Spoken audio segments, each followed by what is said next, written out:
Selamat berjumpa semuanya. Dalam kesempatan ini kita akan bersama-sama membahas mengenai tipologi dan dimensi kapital sosial.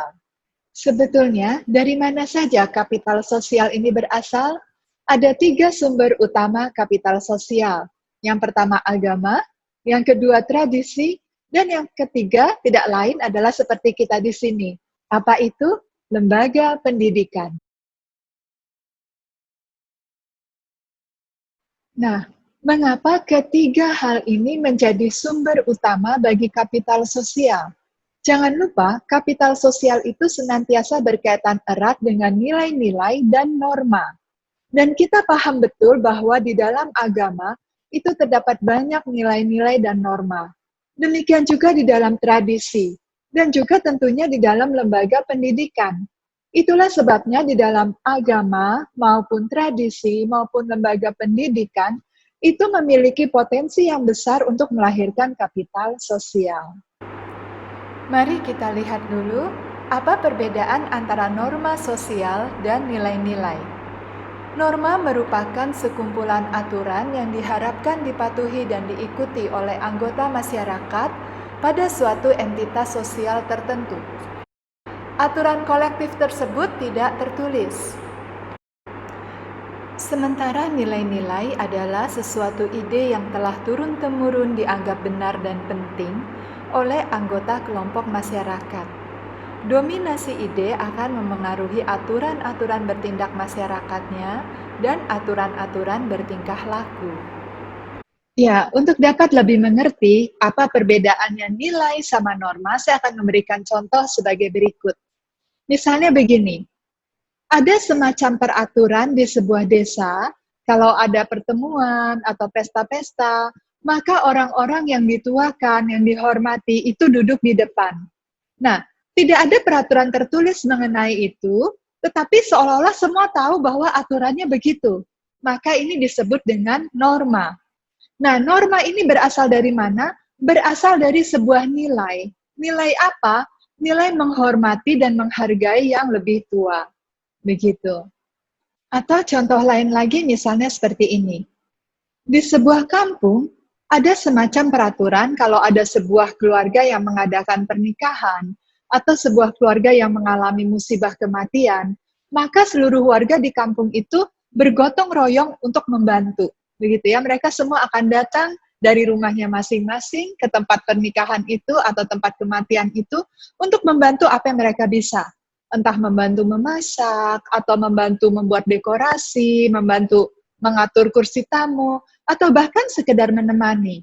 Nah, ini menjadi sebuah peraturan tidak tertulis yang ditaati oleh seluruh warga di kampung itu. Ini disebut norma. Nah, norma ini muncul karena adanya nilai yang mereka hayati. Nilai apa? Dalam hal ini adalah nilai semangat kekeluargaan. Trust. Trust ini adalah rasa percaya atau mempercayai. Trust ini merupakan hubungan yang didasari oleh perasaan yakin bahwa yang lain akan melakukan sesuatu yang diharapkan dan akan senantiasa bertindak dalam suatu pola tindakan yang saling mendukung.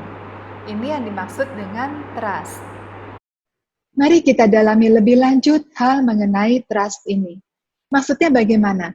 Jadi apabila kita trust sama seseorang, maka artinya kita percaya sama dia bahwa dia akan melakukan sesuai dengan yang kita harapkan.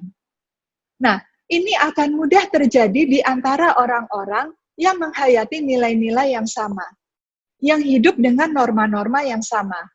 Misalnya orang-orang yang hidup dengan norma-norma bahwa mencuri itu tidak boleh. Maka dia menghayati nilai-nilai kejujuran. Ada nilai-nilai yang sama dan norma yang sama yang dihayati bersama-sama juga. Nah, ini akan menumbuhkan trust di antara dua orang itu. Jadi saya percaya sama dia karena dia tuh pasti jujur. Dia tidak akan mungkin mencuri. Nah, trust ini begitu penting dalam kapital sosial. Mengapa? Karena trust ini yang membuat terjadinya relasi antara satu orang dengan lainnya, sehingga terjadilah sebuah jaringan sosial. Dan trust ini lahir karena orang-orang itu hidup dengan nilai-nilai yang sama, juga dengan norma-norma yang sama. Nah, apabila ada trust, maka transaksi akan lebih lancar. Bisa dibayangkan betapa sulitnya transaksi terjadi apabila tidak ada trust di antara dua orang yang melakukan transaksi. Nah, oleh karena itu kita lihat kapital sosial ini berkaitan erat dengan ekonomi. Makanya disebut kapital karena dia merupakan sebuah modal yang bisa mendatangkan keuntungan, termasuk keuntungan ekonomi. Francis Fukuyama mengatakan bahwa agama itu merupakan salah satu sumber dari kapital sosial. Mengapa begitu? Karena perkumpulan-perkumpulan agama itu bisa memberikan ciri khas tertentu bagi sebuah bentuk kapital sosial. Nah, tidak hanya itu, yang lebih penting adalah agama ini menjadi sumber dari nilai-nilai dan norma yang dihayati oleh kelompok atau anggota dari perkumpulan agama tersebut. Jadi kita tahu bahwa banyak orang yang dituntun perilaku hidupnya, dituntun kesehariannya, berdasarkan nilai-nilai yang dia hayati, norma-norma yang dia ikuti. Dan nilai-nilai serta norma-norma ini berasal dari agamanya. Karena itu tidak heran agama juga menjadi sumber inspirasi bagi banyak orang. Menjadi sebuah energi sosial bagi suatu kelompok tertentu di dalam agama itu. Dan itu sebabnya agama juga bisa menciptakan suatu ruang yang membuat kelompok masyarakat itu memiliki sebuah orientasi tertentu. Jadi saya beri contoh, misalnya agama Katolik, begitu ya. Nah, agama Katolik itu mengajarkan kitab suci, mengajarkan ajaran-ajaran agama yang memberikan nilai-nilai yang dihayati oleh penganutnya. Misalnya nilai cinta kasih. Nah, nilai cinta kasih ini melahirkan norma-norma tertentu yang mengangkat cinta kasih. Misalnya norma-norma untuk tidak memotong pembicaraan orang, gitu ya. Itu kan artinya menghargai, bersikap sopan terhadap orang lain, kemudian peka terhadap kebutuhan orang lain. Nah, itu menjadi suatu norma-norma yang diikuti, yang tanpa disadari akhirnya membuat si umatnya itu memiliki orientasi untuk berjalan di dalam cinta kasih. Dan kemudian buah-buahnya bagaimana? Buah-buahnya karena nilai-nilai cinta kasih ini, maka ada sekelompok umat Katolik yang misalnya membuat rumah sakit, membuat lembaga-lembaga pendidikan, membuat panti asuhan, membuat panti jompo, dan masih banyak lagi. Mari kita saksikan sejenak video berikut ini yang menunjukkan bahwa agama itu betul-betul menjadi sumber dari kapital sosial. Our family is made up of every race. We are young and old, rich and poor, men and women, sinners and saints. Our family has spanned the centuries and the globe. With God's grace, we started hospitals to care for the sick. We establish orphanages and help the poor. We are the largest charitable organization on the planet, bringing relief and comfort to those in need. We educate more children than any other scholarly or religious institution. We developed the scientific method and laws of evidence. We founded the college system. We defend the dignity of all human life and uphold marriage and family. Cities were named after our revered saints who navigated a sacred path before us. Guided by the Holy Spirit, we compiled the Bible. We are transformed by sacred scripture and sacred tradition, which have consistently guided us for 2,000 years. We are the Catholic Church. With over 1 billion in our family, sharing in the sacraments and fullness of the Christian faith. For centuries we have prayed for you and our world, every hour of every day, whenever we celebrate the Mass. Jesus himself laid the foundation for our faith when he said to Peter, the first pope, "You are rock, and upon this rock I will build my church." For over 2,000 years, we've had an unbroken line of shepherds, guiding the Catholic Church with love and truth in a confused and hurting world. And in this world filled with chaos, hardship, and pain, it's comforting to know that some things remain consistent, true, and strong, our Catholic faith, and the eternal love that God has for all creation. If you've been away from the Catholic Church, we invite you to take another look. Visit CatholicsComeHome.org today. Ours is one family, united in Jesus Christ, our Lord and Savior. We are Catholic. Welcome home. Sumber dari kapital sosial yang kedua adalah tradisi. Kita tahu bahwa di dalam tradisi itu terkandung begitu banyak nilai-nilai yang juga melahirkan banyak norma.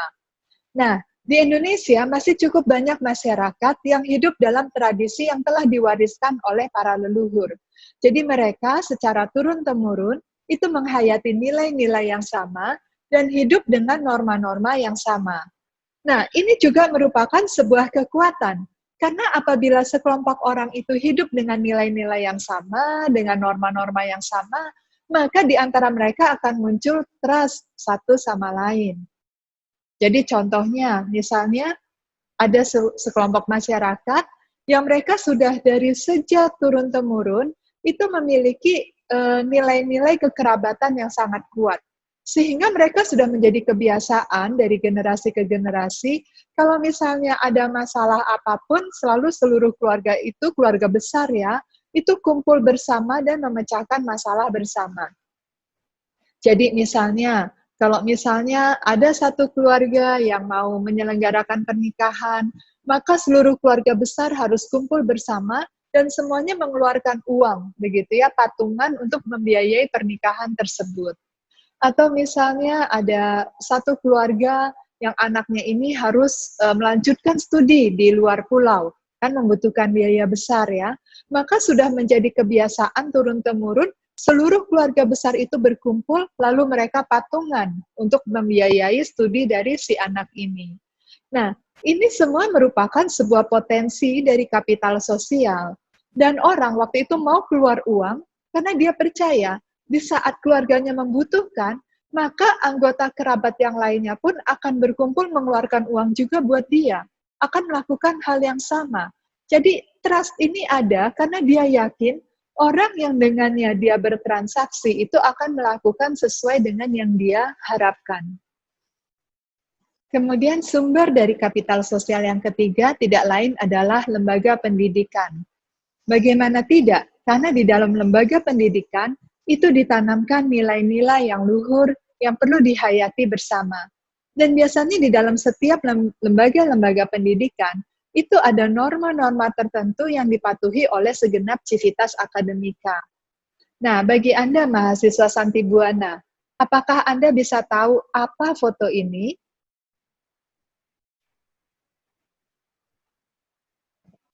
Foto ini diambil di kampus kita di Santibuana pada tahun 2016. Dan ini adalah ruangan yang saat ini biasa kita pakai untuk makan bersama. Kalian lihat awalnya pada waktu itu hanya ada atap dan lantai saja. Tidak ada dinding ya, tidak ada penutup, tidak ada pelindung dari samping. Jadi waktu itu kalau angin kencang, semua makanan, barang-barang yang di atas meja itu berterbangan. Bahkan karena begitu kencangnya angin, dulu lemari piring pun bisa jatuh berantakan. Dan kemudian kalau hujan, kita harus mengangkat meja lebih ke tengah supaya tidak kecipratan air hujan.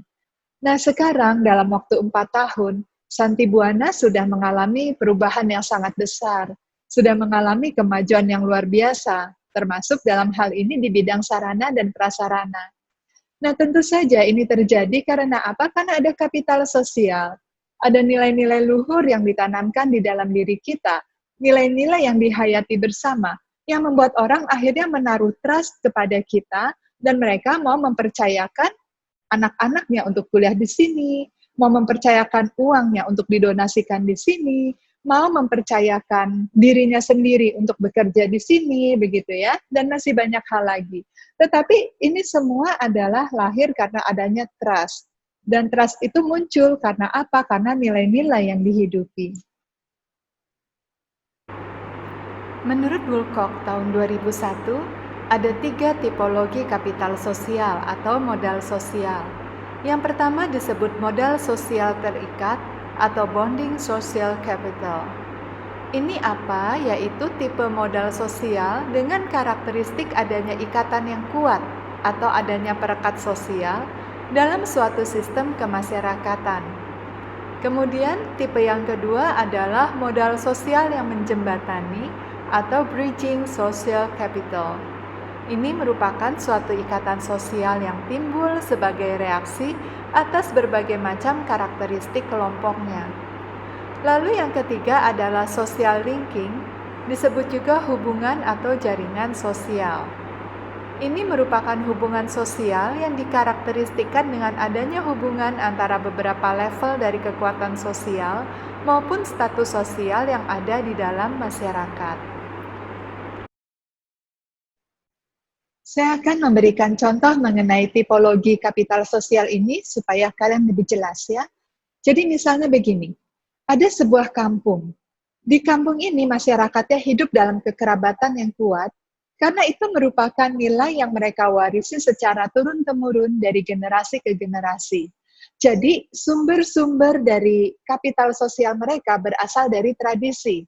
Nah, nilai-nilai yang mereka hayati bersama, melahirkan norma-norma yang mereka hidupi bersama, membuat di antara mereka muncul trust satu sama lain. Nah, karena di antara mereka masing-masing saling percaya, terjalinlah sebuah relasi di antara mereka yang kita sebut sebagai jaringan sosial. Nah, kita lihat 3 unsur utama kapital sosial ada di sana, yaitu nilai atau norma, kemudian ada trust, dan ada jaringan sosial. Tapi kapital sosial tipe apa yang ada di kampung itu ternyata tidak lain adalah bonding atau kapital sosial terikat. Mengapa? Karena itu hanya melibatkan satu struktur masyarakat saja. Satu struktur masyarakat yaitu masyarakat di kampung itu saja. Nah, kemudian misalnya suatu hari masyarakat di kampung itu menjalin kerjasama dengan masyarakat di kampung tetangganya yang memiliki nilai, norma, dan jaringan sosial yang berbeda dengan mereka. Tapi kemudian terjalin persahabatan, ya, ada kerjasama. Misalnya mereka saling kerjasama dengan menanam jagung bersama, begitu ya.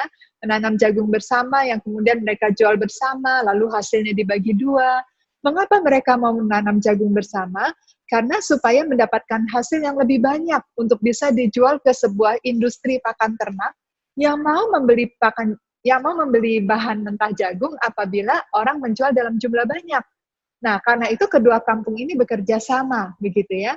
Nah, ketika kedua kampung ini bekerja sama, maka jadi muncul semacam jembatan ya dari kampung A ke kampung B, sehingga disebut kapital sosial yang menjembatani atau bridging sosial kapital. Nah, kemudian apabila misalnya si kampung-kampung ini menjalin kerjasama dengan pihak pemerintah, pihak pemerintah itu membantu mereka untuk menjualkan jagung mereka ke kota-kota lain dengan harga yang pantas, misalnya begitu.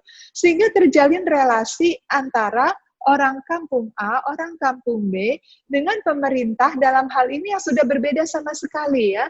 Beda strukturnya, beda level sosial masyarakatnya, begitu.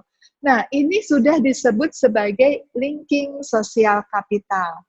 Jadi kita lihat, ada 3 tipologi kapital sosial. Yang pertama bonding, itu bersifat eksklusif, internal, kemudian bridging, itu biasanya antara 2, dan kemudian linking, itu berarti sudah melibatkan struktur sosial yang lain atau level dari struktur sosial yang berbeda. Mari kita simak sejenak perbedaan bonding sosial capital dan bridging sosial capital menurut Putnam. Kalau bonding sosial capital itu dia terikat atau ketat dan jaringannya bersifat eksklusif. Sementara kalau bridging itu sebaliknya, dia bersifat terbuka. Jadi misalnya contohnya dengan yang kampung tadi, kalau bonding itu kapital sosialnya dia terikat dan tertutup di kampung itu saja, jadi sifatnya internal. Tapi ketika dia sudah menjalin relasi dengan struktur masyarakat yang lain, dalam hal ini misalnya kampung yang lain, maka itu sudah menjadi bridging, sifatnya terbuka. Lalu di bonding sosial kapital itu ada perbedaan yang kuat, ya, perbedaan yang menonjol antara orang kami dan orang luar, begitu ya, antara kita dan mereka. Sementara kalau bridging itu jaringannya lebih fleksibel. Jadi kadang si mereka itu menjadi bagian dari kita, begitu. Nah, kalau bonding itu hanya ada satu alternatif jawaban. Sebaliknya kalau bridging itu memungkinkan banyak alternatif jawaban. Kalau bonding itu sulit menerima arus perubahan karena dia sifatnya tertutup ya. Jadi begitu ketat, memang saling ada trust di antara mereka, ada jaringan sosial yang kuat, tetapi sulit untuk mengalami perubahan, sulit untuk beradaptasi dengan perubahan-perubahan yang terjadi. Sebaliknya kalau bridging itu dia akomodatif dalam menerima perubahan. Nah, kalau bonding itu dia kurang akomodatif terhadap perubahan ya, karena dia lebih kaku, lebih stagnan. Lalu bridging itu cenderung memiliki sikap yang altruistik, humanitarianistik, dan universal. Demikian pelajaran mengenai tipologi kapital sosial pada hari ini. Dan seperti biasa, marilah kita memperdalamnya dengan menjalankan tugas-tugas sebagai berikut.